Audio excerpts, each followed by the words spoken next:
Temperature changes in Alaska. Alaska, the part of the United States that holds a region that is a fragment of the Arctic, has been facing a steady increase in surface temperatures due to global warming.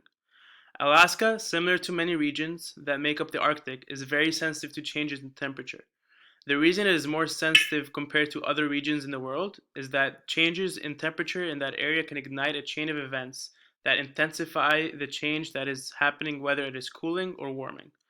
This is the ability of the albedo feedback, which is how reflective a surface is. This has the potential to greatly affect global sea level, ocean salinity, the carbon cycle, and potentially atmospheric and oceanic circulation patterns.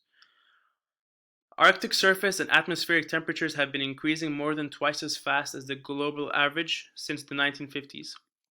Over the last 30 years, Alaska has been dealing with strong increases in temperature, with average temperatures have gone up to 1.5 degrees Fahrenheit.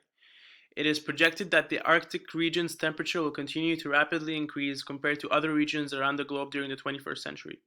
This steady warming has caused the Alaskan sea level to rise, frequent wildfires, and the decrease in snow cover and ice sheets.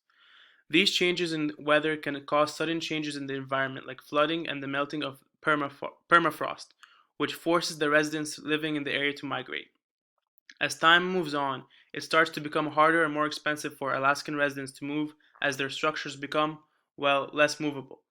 There are currently at least 31 communities in Alaska facing these challenges, with only a few having enough funds to be able to relocate.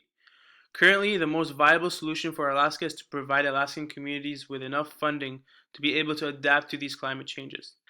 Funding can help residents either relocate to unaffected regions or build stronger infrastructures that would be able to withstand and survive the chain of events that come along with the rise of temperature.